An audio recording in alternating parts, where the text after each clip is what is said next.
Hello guys, কেমন আছেন আপনারা? আজকে আবার নিয়ে চলে আসলাম ডিসেম্বরের ভিডিওটা। এটা হলো আপনারা কালকে যে ভিডিওটা ছেড়েছিলাম, এই ভিডিওটার দিনের আমরা সকালে উঠেছিলাম, সকাল 6টা বাজে। এই যে দৃশ্যগুলো দেখেন, যে রাত্রে যে ভিডিওটা দেখালাম লাইটিং করা ছিল এই এই জায়গাটাই। দিনে একরকম, রাত্রে আরেক রকম। দেখেন, চিনতে চিনতে পারতেছেন? এই সেই জায়গা। সামনে আমাদের রুমও দেখাবো।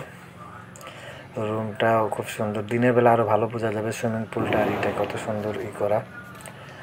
দেখেন কত সুন্দর দৃশ্যটা। দিনেও সুন্দর লাগে, কিন্তু রাত্রে রিসোর্টের সৌন্দর্যটা অন্যরকম থাকে, অনেক সুন্দর লাগে। আর যারা ডালিসাম্বার গিয়েছেন তারা তো বুঝেনি কত সুন্দর। এটা একটাই প্রবলেম, এটা মশা অনেক, এই একটা প্রবলেম। এছাড়া আর কোনো প্রবলেম ছিল না, খুব ভালো। এমনি খাবার দাবারও খুব ভালো, থাকার ব্যবস্থা। রুমটা তো অসাম, রুমগুলো খুব বড় বড় ছিল, সেই লেভেলের রুম। আমি সামনে ভিডিওতে রুমগুলোও দেখাবো। দেখেন কত সুন্দর একটা দৃশ্য। মানে রুম থেকে বের হয়ে আপনি সুইমিং পুল ইউজ করতে পারবেন, এমন সিস্টেম করেছিল, খুব ভালো।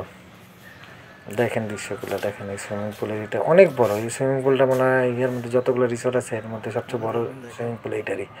পুরা অর্ধেক এরিয়া নিয়ে, যেদিকে মানুষ রুম রিসোর্টে যে রুমগুলো নিয়ে থাকে, পুরা এরিয়া নিয়ে সুইমিং পুলটা। এমন না লেক না, সুইমিং পুল, কিন্তু এটা পুরাটার মধ্যে আপনি গোসল করতে পারবেন।